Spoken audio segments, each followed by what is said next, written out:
Congressman, nagtatanungan ngayon about your vote, your non-vote. Or your move regarding the impeachment of the Vice President. I already made a statement regarding that. So, sabi ko, Kaya tinatanong namin. I will abstain from voting.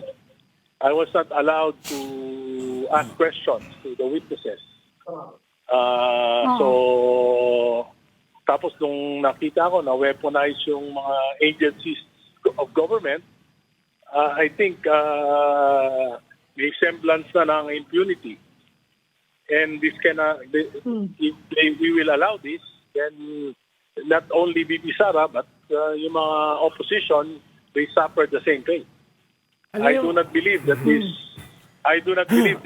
Congress possesses the moral ascendancy nor the sincerity to claim that this impeachment process is truly in pursuit of our constitutional duty to uphold accountability. So, Congressman, kinokontra mo yung posisyon ng mga party mates mo at saka mga kaalyado nyo? Wala namang position, official position, ang Partido Liberal. Sir, I understand. Walang official. I understand, sir. Sa ganitong ka-importanting issue, walang posisyon ng Partido Federal? Wala, hindi nagkaroon ng pagpapatawag ng pagpupulong tungkol dito. Bakit kaya? Hindi ko alam. Napaka-importante Even nito. during the impeachment of President Marcos, wala rin. Wala rin official position. The same thing with BP Sara. Ano yung na-weaponize ng mga institusyon? AMLAC? Hindi lang, COA, NBI. Sir, Delikado yun. yes, sir. Sir, I understand if you feel like Congress has no moral ascendancy to decide on VP Sara's case, but I suppose that you would think that you have the moral ascendancy to make your own decision on whether or not But there's probable cause. I don't want to be a part of this moro-moro. We cannot claim to be the vanguard of the Constitution for almost 39 years. We have deliberately ignored one of its clear mandates, the anti-political dynasty law. We only use the Constitution when it's convenient to us, to our self-interest. Second, the process beginning as early as the 19th Congress is already tainted. It is marred by the backdrop of billions in allocations for infrastructure, ayuda, etc. To many, this raises serious doubts. If really the purpose is accountability or just political leverage, let us not pretend we are witnessing is not a principled process but a bitter conflict between former allies, a struggle for supremacy between political dynasties. This is no longer about truth. This is about power. I refuse to be part of a political spectacle that brings no real benefit to the Filipino people. At ng mga Pilipino ay nahahati, DDS, Pinks, Dilawan, Loyalista, nag-aaway, nag-iinsultuhan, nagkakanya-kanya. Ano ba talaga ang pinaglalaban? Bayan ba? O kapangyarihan? Pati yung ibang mga kasama ko sa Dila, kung tira ina-accuse ako na Sara daw ako dahil ayaw ako ng proseso. Pero nakikita ko, marami rin, mga Marcos apologists na. Hindi na unity ito, uni-away, uni-nakaw, ayaw kong maging parte nito. This is not about accountability. This is about partisan politics. This is about destroying your enemies. This is not about evidence. Pati si Madriaga, pinatulan. This is about bias. This is not for the Filipino people. This is about survival of politicians on both sides. I refuse to be part of this. Pero di ba, Kong, ganyan naman talaga yung politika natin kahit nung panahon nyo, nung panahon ni Digong? Di ba, sangkatutak ang dynasty, sangkatutak ang impunity, sangkatutak ang corruption, Kaya nga nilabanan ko yun noon. sangkatutak yung Kaya nilabanan ko yan noon. unprogram Kaya funds. nilabanan ko noon. Oo. Nilabanan ko yun noon. Ngayon, nilalabanan ko pa rin. Natatandaan mo, Ronald, tinanggalan ng pondo yung distrito ko dahil sa aking pakikipaglaban sa war on drugs, sa mga political dynasties.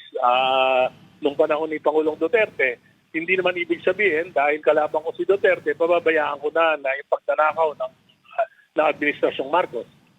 Pero di ba may sinampa rin mga kaso sa Supreme Court tungkol dito sa unprogram funds? Kasama rin yung mga kasama nyo sa minority.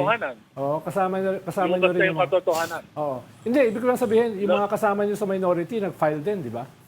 sa Supreme Court. Kaming dalawa lang Oo. ni Congressman De Lima. Kaya nga na lumabas na yung mga dokumento, lumalabas na talaga na tolerate ng Executive Department yung release ng mga unprogrammed appropriations for flood control projects. Mhm.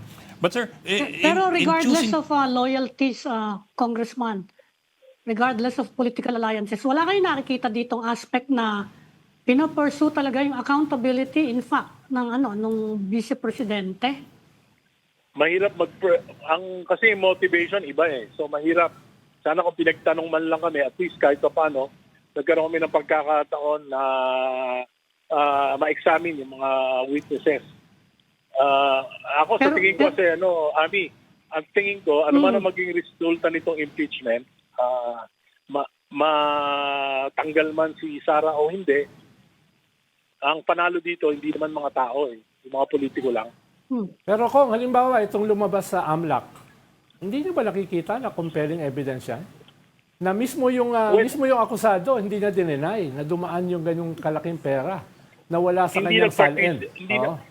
Hindi nga nag-participate kasi nga hindi binigyan ng pagkakataon para ako man, ba't ako magpa-participate kung hindi ko naman pwedeng i-question yung nag-present, yung AMLAC. Pero sinabi na nga ni Jervil, di ba, kaya daw, because it's not yet a trial, kaya daw hindi pa matanong yung mga hindi naman fair mga eh. Hindi naman tao. fair. Hindi naman fair yung mga alam naman natin ang punot dulo nito. Nung simula pa lang noong 19th Congress, gusto maging presidente ni Martin Romualdez. Kaya ang ginawa niya, in-incentivize niya yung mga congressman to go against Sara. Ang problema, hindi na control. Ang naging primary gusto nating panagutin si Sara because of 125, 500 million. Pero ang ginamit para panagutin siya, trillion naman. Anong ibig sabihin nun? Yung flood control, you mean? Parang The non-sequitur budget naman and yun. the flood control. Parang ibang issue naman yun. Di ba? Hindi ibang issue yun. Di ba ibang issue yun? Kasi kaya nga sabi ko, wala naman dito si Speaker Martin. Parang hindi na siya kasama dito sa labanang ito. Yun ang akala mo. Oo. Yun ang akala mo. Hindi, yung sinasabi nyo na may plano siyang tumakbong presidente, meron pa ba ngayon yun? Wala na ngayon yun. Parang nakakatawa na kung may plano pa siya. Oo. Wala na ngayon. Wala na ngayon. Pero nagsimula yun. Hindi, pero ngayon, ano yung issue halimbawa rin? Di ba impeachment ito ni... Meron bang gustong lumabang kay Sara dito? Kaya siya kinakasuhan? Well, hindi ko alam sa kanila. Pero ako nga, sabi ko, I will not be part of a process, a constitutional process na hindi naman pinapursue because of our mandate, but because of partisan politics. Pero sabi nga ni Ami, di ba, ang usapin dito, probable cause, hindi pa ito yung trial. Kaya nga sabi ko, we were not allowed to ask questions. So, ayoko na lang. Kaya nga hindi na ako umattend eh. Hindi naman kami bibigyan ng pagkakataon na magtanong. Ayoko umattend. At nakita ko naman yung sistema na talaga namang partisan talaga at kaya ang ginawa ko na lang, hindi na ako, I won't be part of this moro-moro. Pero kung kayo sa tatanungin, did you find any probable cause in all the pieces of evidence submitted by AMLAC among other things? Ang nakita ko lang na mahirap, kailangan sagutin mabuti. Kasi I will be insignificant naman. I'm sure there will be enough votes to bring the impeachment to the Senate. No? So, ang nakikita ko lang dapat talagang sagutin ni VP Sara, bakit yung cash deposits na ilagay sa others? Bukod doon, wala na akong nakita iba. But sir, wouldn't that be enough already? And what about the other AMLAC numbers that were given out? And the hindi maliwanag yun. And the hindi maliwanag yan. Sa tingin ko, hindi maliwanag yan. And the the threats raised by the Vice President in 2023 against the First Family. Well, I've been consulting to with my lawyers regarding the criminal aspect. Ang sa tingin nila hindi kung idemanda man siya ng grave threats, hindi maliwanag na makokonvict siya. Mhm. So sir, yung mga pumasok na 700 million, 600 million, 500 million from 2007 until 2012 does not raise any red flags with you? Well, sabi ko nga, pagdating sa aggregate amount yun, ako, pagka wala naman akong pera, pero halimbawa nagnegosyo ako, ang puhunan ko, parimbawa, 100. Ang kinita ko, 20 pesos. Ibig sabihin, ang pera ko lang doon, 20 pesos. Pero ang lalabas na transaction, 120 pesos. Hindi maliwanag, hindi conclusive. So, unless I am biased, politically biased against the Vice President, siguro, ako, I am not for Sara. I will not vote for Sara. I will not campaign for Sara. Pero ayoko nang nangyari na proseso. Pero kung mismo yung mga abogado niya, hindi kinontest na may ganung pera na contradictory sa kanyang salin. Sinasabi lang nila, Strategy nila yun. ang tawag Strategy dito nila ay yun others. Ang tawag dito ay others o ang tawag ng iba ay dumaan lang. Dumaan lang daw sa bahay. Parang ang labo ng paliwanag ng mga abogado. Oh. Hindi, kaya nga, Ronald, alam ko naman, Ronald, na yan ay aakyat sa Senado. At aakyat yan sa Senado, then bahala na ang Senado na ilabas lahat yan. Dapat ilabas niya lahat. Pero dito, yung proseso ang kinakwestiyon ko, hindi yung ebidensya. But sir, I get what you mean. You have questions over the motives, but at the same time, kasi you also say that there's at least one problematic area which you think the Vice President should also be addressing, which is yung others. So at the very least, So at the very least, meron pong isang nakikita kayong sabit.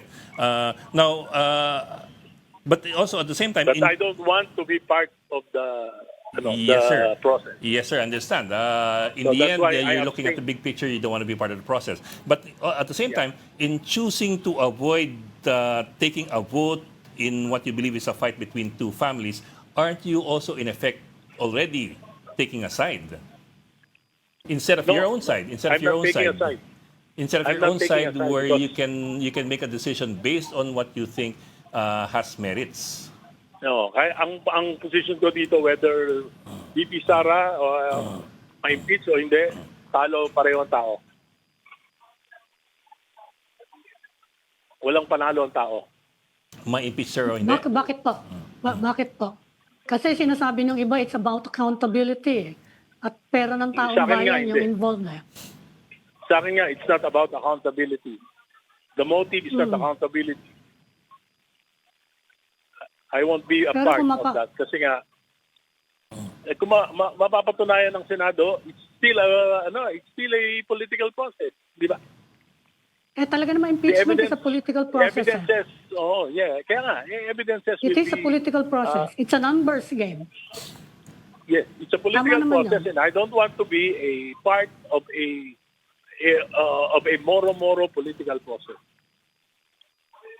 You think marami-rami po kaya kayo sa House na ganyan ang pakiramdam dito sa nangyayari ngayon? Sa tingin niyo? I'm not talking to anybody. It's just my own personal position. And I'm not convincing anybody. So, sir, in the end, you're not convinced of the merits of whether there's probable cause in any, or at least one? Not But I think- convinced of anything process at saka Yes, yung I laman. am not Oo. truly convinced because I was not able to ask the right questions. But yeah, I understand, sir. But at the same time, this is probable cause we're looking at, which is as a very, very low threshold compared to a trial. Trial court. Yes.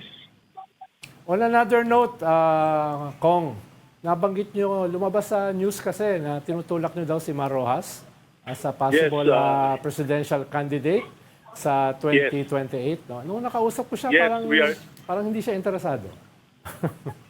Well, alam mo si Mar, si Mar Rojas, sa pagkakakilala ko siya, sa kanya, para siyang nanligaw, nabasted. siyempre masama loob. Hmm. Pero nakita niya naman yung nangyayari sa bayan. Kung paano sinasalaula ng Duterte at ng Marcos sa loob ng 9 na taon. Tingin ko, nalulungkot siya dahil mahal niya yung bayan. At sa tingin ko, kung mahal niya ang bayan, kung may panawagan, kung may pagkakataon, palagay ko ay tatayo siya, lalaban siya para sa bayan. Kasi ang problema, sa ating ang tinitingnan natin yung mga kandidato. Kung sino yung malakas, kung sino yung dapat, yung pwedeng manalo, ang tinitingnan natin. Pero hindi natin tinitingnan yung maling kaisipan ng mga tao sa pagpili ng mga giging leader. Dapat yung qualified, dapat yung competent, dapat yung trustworthy, yung may integrity. Tingin ko siya yung sa lahat ng gano'n, siya yung pinaka-qualified. Kaya dapat baguhin natin yung tao, hindi tayo maghanap ng kandidato na pwedeng manalo. So tingin nyo kung Baguhin mababago natin yung isip ng tao. mababago yung tao in the next 1.5 years? Ako, revolutionary ako mag-isip. Revolutionary ako mag-isip. Kasi kung hindi, gano'n na naman tayo sa susunod na 6 na taon sa 2028. So ang gusto nyo ay hindi usapin to ng lesser evil. Usapin ito ng isang perfectong kandidato. Yes. Ang tingin ko, kung si Mar ay lalaban, masayang-masaya ako na ikot, mga kampanya, magpapaliwanag sa mga tao. Okay. Sir, Congressman, kung hindi impeachment, kung sakasakali lang down the line, sa tingin nyo pwedeng panagutin si Vice President Sara for certain Yes. acts Yes, in a of criminal course. investigation? Sa tingin Yes, nyo? of course. Yes, of course. But dito sa BBM administration, walang lugar ang justisya dito. Mm. Dito sa BBM administration, walang lugar. Kasi yung motibo, hindi naman para sa justisya, kundi labanan sa kapangyarihan. Mm. But sir, in that case, wouldn't you be looking for justice based on who imposes the justice, not on whom justice Yes, because- should be imposed on? Because during the first years of President Marcos, he is defending Duterte from the ICC. Imagine? Because kalaban na sila, so kung hindi niya kalaban, wala yung justisya. Pero kung yung mga Pagkakalaman, may hustisya. pero yung mga nagtutulak sa impeachment, hindi naman lahat 'yon kasama sa unity team eh. Marami naman doon. Pardon? Oo nga. In fact, they were marami naman doon opposing from the very the start. unit team. Pardon? May mga lumalaban diyan o sumasang-ayon sa impeachment na dati pa talagang anti-digong, anti-impunity. Hindi ibig sabihin na Ginagamit nga sila Ginagamit nga sila ng Marcos, kaya ayaw kong paggamit. So sila Laila de Lima gginagamit ng mga Marcos. Sila Chel Jokno? Yun ang aking opinion. Mm. Okay. Maaring tunay yung kanilang hangarin ng pakikipaglaban. Nakita ko naman yan na talagang pero hindi ko rin masisisi si Congressman Laila dahil doon sa hirap na dinanas niya noong panahon ni Duterte. Hmm. Kasi sinasabi nga ng mga tao, Congressman, it's real politic eh. Talagang may papasok at papasok dyan na politika. At kapag nagkaroon ng ganitong opportunity, we should just grab the opportunity to pursue someone for yung mga kasalanan nga sa bayan. Yun ang sinasabi Pero nila. It ang doesn't tingin ko matter if dyan- it's politically laced. Ang Di tingin ba? ko diyan, dahil sa paggamit na weaponize sa mga ahensya ng gobyerno, kung pababayaan niya, magtutuloy-tuloy yung paggamit niya. Actually, kung ma-impeach si BP Sara, yung mga dilaw, ang kalaban na yung pula. Mm-mm. So anong problema ron? Talaga Pagka namang sa hindi politika na-impeach si Sara, sa politika naman hindi, talaga pag hindi naman na-impeach si Sara, wala namang panlaban ng pula, saka pa lang pupunta sa dilaw.